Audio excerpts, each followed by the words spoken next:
Hello everyone, मैं हर्ष कुमार सब आप सबका अपने चैनल में बहुत बहुत स्वागत करता हूं। तो आज की इस वीडियो में हम लोग जो है इंटरफेरेंस इन थिन फिल्म्स को इन डिटेल समझने वाले हैं। उसका डेरिवेशन भी हम लोग in short in easy way में करने वाले हैं, ठीक है ना। तो सबसे पहले मैं बता दूं कि मैंने जो है बीएससी फिजिक्स का बहुत सारा पार्ट अपलोड कर चुका है।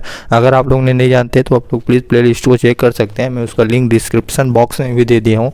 तो चलिए शुरू करते हैं हम आज का वीडियो। ये BSc second year physics paper 2 का यूनिट 3 का नेक्स्ट पार्ट है, ठीक है ना।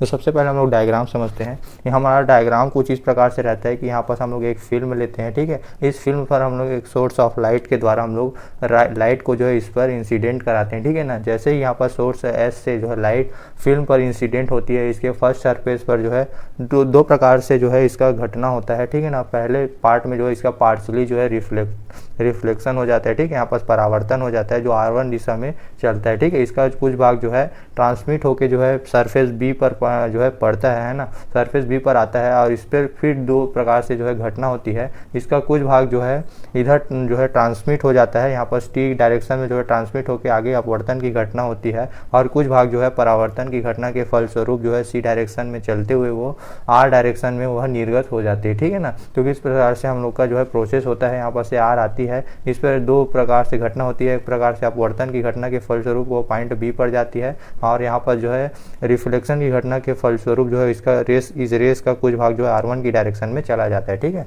इस प्रकार से हम लोग को CR2 और BT के द्वारा हम लोग को जो है निर्गत किरण प्राप्त होती है, ठीक है ना। यहाँ पर से हम लोग जो है आर को हम लोग रिफ्लेक्टेड यहाँ पर रे माना है, ठीक है ना। यहाँ पर से रिफ्रैक्ट हो जाती है, ठीक है। यहाँ पर से रिफ्लेक्ट हो जाती है, यहाँ पर से रिफ्लेक्ट हो जाती है, ठीक है। यहाँ पर परावर्तन होता है ना, यहाँ पर परावर्तन होता है और यहाँ पर जो है अपवर्तन हो जाता है, ठीक है। इस प्रकार दोनों की घटना इस पर होती है। इसे हम लोग इस पर होती है एक टी, जिसका जो है हम लोग ने मोटाई कितना माना है, टी माना है इस फिल्म का मोटाई, ठीक है ना। इस फिल्म के अंदर जो है म्यू अपवर्तनांक का माध्यम म्यू है ना, और इसके बाहर जो है वायु है, ठीक है ना। यहाँ पर हम लोग ने एन को डायरेक्शन माना है, यहाँ पर जो है परपेंडिकुलर हम लोग ने इसका लंब खींचा है, ठीक है ना, नॉर्मल बनाया है, जिससे कि जो है यहाँ पर सरफेस पर टकराती हुई ये जो रे है यहाँ पर R1 में कन्वर्ट हो जाती है, ठीक है। R1 दिशा में जो है फ्लो कर जाती है, यानी बदल जाती है, ठीक है ना। तो उसी को मैंने यहाँ पर लिखा है ना। तो एक रे जो है ऐसे फिल्म के ऊपरी पृष्ठ पर जो है इंसिडेंट होता है ना। यहाँ पर आर ए जो है इंसिडेंट होता है ऐसे, है ना। इस रे का एक भाग जो है AR1 दिशा में परावर्तित हो जाता है तथा शेष भाग जो है AB दिशा में अपवर्तित हो जाता है, ठीक है। यहाँ पर आप लोग देख सकते हैं AR जो है परावर्तित हो रहा है और AB दिशा में जो इसका ट्रांसमिट होकर जो है रिफ्रैक्शन हो रहा है ना। तो यहाँ पर हम लोग देख सकते हैं फिल्म के निचले पृष्ठ के भाग के बिंदु B पर जो है रे AB का एक भाग BC दिशा में परावर्तित हो जाता है, ठीक है। फिर फिल्म के निचले पृष्ठ में, है ना, निचले पृष्ठ में क्या होता है कि एक भाग जो है B पर रे एक भाग जो है BC दिशा में परावर्तित हो जाता है। उसके बाद जो हम लोग को BT और CR2 से हम लोग को निर्गत किरण प्राप्त होती है। BT और CR2 से हम लोग को निर्गत किरण प्राप्त होती है, ठीक है ना, कुछ इस प्रकार से। इस प्रकार फिल्म की ऊपरी व निचले पृष्ठ में आंशिक परावर्तन यानी पार्शली रिफ्लेक्शन और पार्शली रिफ्रैक्शन की घटना होती है। इसके पश्चात जो है किरण AR1 व CR2 पर प्राप्त होती है, ठीक है ना, जिनमें क्या होता है इंटरफेरेंस यानी व्यतिकरण होता है। यहाँ पर हम लोग को AR1 और CR2 आप लोग को दिखाई दे रहा होगा। इसमें जो है इंटरफेरेंस यानी एक दूसरे के पर जो है इक्वली पैरेलली होता है, ठीक है ना। तो इस प्रकार से इसमें जो है इंटरफेरेंस की घटना होती है। अब हम लोग को जो है इन्हीं किरणों के बीच का जो है पार्ट डिफरेंस ज्ञात करना है। यहीं से हमारा जो है डेरिवेशन स्टार्ट होता है, ठीक है ना। तो डेरिवेशन के लिए हम लोग सबसे पहले क्या करते हैं, इसका बीच का पार्ट डिफरेंस ज्ञात करते हैं, ठीक है। तो पार्ट डिफरेंस ज्ञात करने के लिए हम लोग जो है परावर्तित किरणों का पहले लेते हैं, ठीक है। परावर्तित किरणों का पार्ट डिफरेंस क्या हो जाता है, AR1 व CR2 के भी पार्ट डिफरेंस हो जाता है। एक तो हम लोग फिल्म के लिए लेते हैं और एक को हम लोग जो है वायु यानी एयर के लिए लेते हैं, ठीक है ना। तो सबसे पहले हम लोग पार्ट डिफरेंस को जो है लेमडा यानी त्रिभुज के द्वारा शो करते हैं। तो path difference is equal to क्या हो जाएगा, AB यानी कि जो यहाँ पर जो माध्यम है, यहाँ पर जो है अंदर फिल्म के अंदर क्या हो रहा है कि AB और BC यहाँ पर दो घटना हो रही है, ठीक है ना। मतलब यहाँ पर से भी रिफ्लेक्शन हो रहा है, यहाँ पर से जो है रिफ्लेक्शन हो रहा है, परावर्तन हो रहा है, ठीक है। तो दोनों का जो है डिफरेंस हो जाएगा, ठीक है। तो दोनों का जो है इक्वली हो जाएगा, यहाँ पर दोनों हो रहा है ना, तो यहाँ पर दोनों का इक्वल हो जाएगा फिल्म के अंदर और माइनस AN, ठीक है ना। AN मतलब जो है बाहरी जो है इसका रिफ्लेक्शन यानी परावर्तन हो रहा है, तो AN दिशा में एयर में होगा, ठीक है ना। तो कुछ इस प्रकार से हो जाता है। अब जैसे कि हम लोग जानते हैं कि फिल्म के अंदर म्यू माध्यम का अपवर्तनांक म्यू है, तो ये क्या हो जाएगा, अपवर्तनांक म्यू से हम लोग इसको मल्टीप्लाई कर देते हैं। तो डेल इज इक्वल टू क्या हो जाता है, म्यू ब्रैकेट के अंदर ये B plus BC minus A N हम लोग को प्राप्त हो जाता है, ठीक है ना। इसको हम लोग जो है इक्वेशन नंबर 1 सपोज कर लेते हैं, ठीक है। इस प्रकार से हम लोग को इक्वेशन नंबर 1 प्राप्त हो जाता है। अब इसके बाद जो है हम लोग A B is equal to B C होता है, ठीक है। यहाँ पर जो है ए बी और बी सी जो है आपस में जो रेस जो है इक्वल होती है, तो हम लोग इस प्रकार से लिख सकते हैं इसको, है ना। उसके बाद हम लोग को 3 त्रिभुज सपोज करके चलना है और तीनों में जो है साइन कॉस और टेन का जो है हम लोग की वैल्यू फाइंड करना है, ठीक है। तो सबसे पहले हम लोग त्रिभुज ए बी एम में जो है कॉस आर की वैल्यू फाइंड करते हैं। उसके बाद हम लोग त्रिभुज ए सी एन में जो है साइन आई की वैल्यू प्राप्त करते हैं। उसके बाद जो है ए बी एम में जो है हम लोग टेन आर की वैल्यू प्राप्त करते हैं, ठीक है ना। तो सबसे पहले हम लोग देखते हैं ए बी एम, है ना। तो यहाँ पर से हम लोग को ए बी और यहाँ पर से हम लोग को पहला जो है त्रिभुज मिल रहा है, ठीक है ना। तो इसका जो है कॉस आर का फॉर्मूला क्या होता है, आधार बटा कर्ण होता है, ठीक है ना। तो बेस अपॉन जो है हाइपोटेनियस होता है, ठीक है। तो बेस क्या हो जाएगा हमारा बी एम हो जाएगा, है ना। तो बी हमारा जो आधार हो जाएगा और ए भी हमारा कर्ण हो जाएगा, ठीक है, फर्स्ट त्रिभुज में। तो इस प्रकार इसकी वैल्यू हम लोग क्या लिख सकते हैं, जो बेस को हम लोग टी माने, है ना। यहाँ पर हम लोग बेस को क्या मान सकते हैं, टी लिख सकते हैं ना, क्योंकि आपस में इक्वल है सब, है ना। तो क्या हो जाएगा टी अपॉन ए बी हो जाएगा। यहाँ पर से हम लोग ए बी की वैल्यू निकाल देते हैं, तो ए बी की वैल्यू क्या हो जाती है, टी अपॉन कॉस आर हो जाएगी। एज इट इज हम लोग जो है क्या माने कि यहाँ पर A B is equal to B C, तो बी सी की भी वैल्यू क्या हो जाएगी, टी अपॉन कॉस आर हो जाएगी, ठीक है ना, क्योंकि यहाँ पर हम लोग ने इक्वल माना है इसको। उसके बाद हम लोग त्रिभुज ए सी एन में देखते हैं, ठीक है ना। तो हम लोग का त्रिभुज ए सी एन कहाँ है, यहाँ पर त्रिभुज ए सी और यहाँ पर एन दिया है, ठीक है ना। यहाँ पर से हम लोग सेकंड त्रिभुज से हम लोग क्या गणना कर सकते हैं, साइन ई। तो साइन की फॉर्मूला क्या होता है, परपेंडिकुलर अपॉन हाइपोटेनियस, ठीक है। तो यहाँ पर परपेंडिकुलर क्या हो जाएगा, ए एन हो जाएगा, ठीक है ना। हाइपोटेनियस क्या हो जाएगा अपना, ए सी हो जाएगा, ठीक है। तो सिंपली हम लोग यहाँ पर सी वैल्यू इसको रख देते हैं, ठीक है। तो वैल्यू क्या हो जाएगी, यहाँ पर सी ए एन की वैल्यू को हम लोग फाइंड करते हैं। तो एन की वैल्यू फाइंड करते समय हम लोग ए सी को ट्रांसफर कर देते हैं, तो हम लोग क्या प्राप्त होता है, A N is equal to A C sine I प्राप्त होता है, ठीक है ना। सिंपली हम लोग एसी को क्या लिख सकते हैं, एसी को हम लोग यहाँ पर से इतना लिख सकते हैं, A M plus B C लिख सकते हैं, ठीक है ना। यहाँ पर से तो इसी को सिंपली हम लोग लिखे हैं A M plus B C M C, bracket के बाहर क्या हो जाएगा, साइन आई हो जाएगा, ठीक है ना, मल्टीप्लिकेशन में।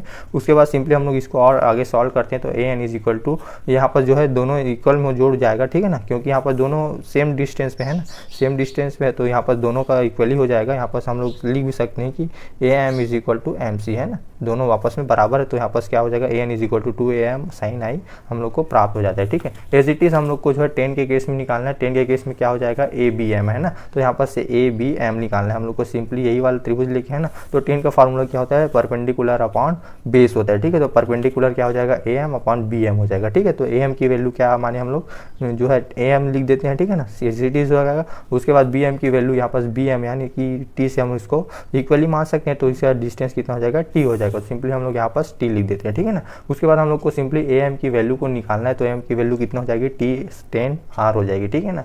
उसके बाद हम लोग जो है यहाँ पर ए एन मानते हैं, ए एन जो है उसके बाद सिंपली हम लोग जो है ए एम की जो यहाँ पर वैल्यू प्राप्त होती है, इसको हम लोग जो है यहाँ पर ए एम की वैल्यू में रख देते हैं, यानी कॉस साइन आई वाले फार्मूला में रख देते हैं। तो हम लोग को क्या प्राप्त होता है, यहाँ पर इक्वेशन नंबर 2 लिख सकते हैं। यहाँ पर इक्वेशन नंबर 2 से हम लोग क्या लिख सकते हैं इसको, है ना, इक्वेशन नंबर 2 से ए एन, यहाँ से ए एन हो जाएगा, ठीक है, ए एन। तो ए एन इज इक्वल टू क्या प्राप्त हो जाएगा हम लोग अपन लोग को 2, यहाँ पर इसको 2 टी 10 आर साइन आई प्राप्त हो जाता है, ठीक है। उसके बाद हम लोग ने म्यू इज इक्वल टू क्या, सपोज हम लोग फार्मूला जानते हैं कि sine I upon sine R होता है ना, mu is equal to sine I upon sine R. तो इसका सिंपली हम लोग वैल्यू यहाँ पर लिख देते हैं। तो 10 का वैल्यू क्या हो जाता है, 10 को हम लोग क्या लिख सकते हैं, sine R upon cos R लिख सकते हैं ना। उसी प्रकार हम लोग यहाँ पर क्या लिख सकते हैं, साइन आई की वैल्यू क्या लिख सकते हैं, sine I is equal to mu into क्या हो जाएगा, साइन आर हो जाएगा, ठीक है। सिंपली यहाँ पर हम लोग इसको सब्सटीट्यूट कर देते हैं, ठीक है ना। तो सिंपली हम लोग को क्या वैल्यू प्राप्त हो जाती है, A N is equal to 2 T sine R upon cos R mu sine R हम लोग को प्राप्त हो जाती है। नेक्स्ट पार्ट हम लोग देखते हैं आगे। यहाँ पर सिंपली हम लोग जो है साइन आर और साइन आर का जो है मल्टीप्लीकेशन कर देते हैं, ठीक है ना। तो मल्टीप्लीकेशन करने पर हम लोग क्या प्राप्त हो जाता है, A N is equal to 2 U mu T sine square R upon cos R प्राप्त हो जाता है, ठीक है। अब इस वैल्यू को हम लोग जो है ए बी और बी सी तथा ए एन का मान हम लोग इक्वेशन नंबर 1 में रखते हैं, ठीक है। इसको हम लोग इक्वेशन नंबर 1 सपोज कर लेते हैं। अब इसका मान हम लोग जो है इक्वेशन नंबर, ये तो इक्वेशन नंबर नहीं है, इसको हम लोग जो इक्वेशन नंबर 1 माने थे उस पर रखना है। तो सबसे पहले हम लोग इसका मान रख, तो आप लोग इक्वेशन नंबर हमारा यहाँ पर से देख सकते हैं, डेल इज इक्वल टू हम लोग ये माने हैं। तो यहाँ पर सिंपली हम लोग इसका वैल्यू हम लोग रखते जाते हैं, ठीक है ना। तो सबसे पहले हम लोग किसका वैल्यू रखेंगे, ए बी का, हम ना यहाँ पर ए बी का वैल्यू रखते हैं। उसके बाद हम लोग यहाँ पर से बी सी निकाले उसका वैल्यू रखेंगे और यहाँ पर से ए एन की वैल्यू रखते हैं। तो हम लोग को क्या प्राप्त हो जाता है, कुछ इस प्रकार से हम लोग को इक्वेशन प्राप्त हो जाता है। आप लोग रख के देखिएगा, ठीक है। हम लोग को कुछ इस प्रकार से इक्वेशन प्राप्त होता है, पथांतर यानी path difference is equal to mu T upon cos are plus T upon cos R minus mu T sine square R upon cos R हम लोग लोग को प्राप्त होता है सिंपली उस इक्वेशन में हम लोग इसको पुट अप करने पर, ठीक है ना। तो इसके यहाँ पर हम लोग जो है इसको सिंपली हम लोग एलसीएम ले लेंगे, तो एलसीएम इसका कितना हो जाएगा 2 म्यू टी, यहाँ पर म्यू को हम लोग अंदर मल्टीप्लिकेशन करते हैं तो यहाँ पर टी टी जो है ज्वाइन हो जाता है क्योंकि बेस सेम है ना, तो सेम होता है तो यहाँ पर जुड़ जाता है, तो two mu T upon cos R minus यहाँ पर से हो जाएगा 2 mu T sine square R upon cos R हो जाएगा, ठीक है। तो सिंपली हम लोग जो है 2 म्यू टी को हम लोग बाहर निकाल देते हैं या इसको एज इट इज लिख देते हैं, ठीक है ना।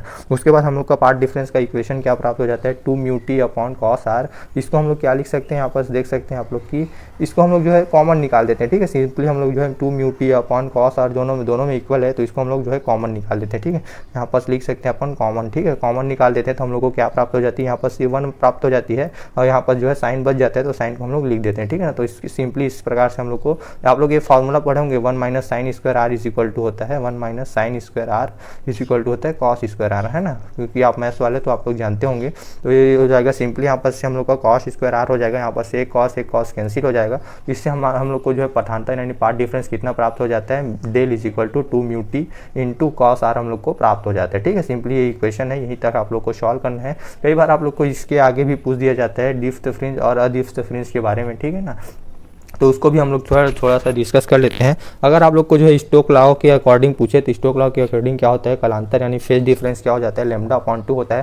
तो सिंपली आप लोग को यहाँ पर जो है ऐड कर देना लैम्डा अपॉन 2, यहाँ पर से इसका जो है पार्ट डिफरेंस कितना प्राप्त हो जाता है 2 mu T cos are plus lambda upon 2 हम लोग को प्राप्त हो जाता है, ठीक है ना। उसके बाद हम लोग को जो रिफ्लेक्टेड भाग में हम लोग को डिफ्थ और अडिफ्थ फ्रिंज का ये वैल्यू पूछा जाता है तो हम लोग सिंपली यहाँ पर से निकाल सकते हैं del is equal to N lambda, है ना। डिफ्थ फ्रिंज के लिए हम लोग ये लेते हैं और अडिफ्थ फ्रिंज के लिए हम लोग लेते हैं ये वाला लेते हैं, ठीक है ना। तो सिंपली हम लोग इसको सॉल्व करते हैं तो 2 mu T cos are plus lambda upon 2 is equal to N lambda हो जाएगा, ठीक है ना। यहाँ पर से हम लोग जो इसकी वैल्यू रखें इसके इक्वल में, है ना, तो एन लैम्डा के इक्वल में रखें भाई, है ना। यहाँ पर से डेल की वैल्यू यहाँ पर पुट करते थे, सिंपली इसको सॉल्व करने पर हम लोग को क्या प्राप्त हो जाता है 2 mu T plus cos are is equal to हम लोग को प्राप्त होता है 2n माइनस 1 लैम्डा अपॉन 2 हम लोग को प्राप्त होती है। इसको हम लोग जो है परावर्तित किरणें चमकीली दीप्त फ्रिंज जो है दिखाई देती है, ठीक है। सिंपली इसको हम लोग अदीप्त फ्रिंज को हम लोग सॉल्व कर सकते हैं del lambda del is equal to क्या हो जाएगा 2n plus 1 lambda upon 2 mu T cos are plus lambda upon 2 is equal to 2n plus 1 lambda upon 2 हो जाएगा।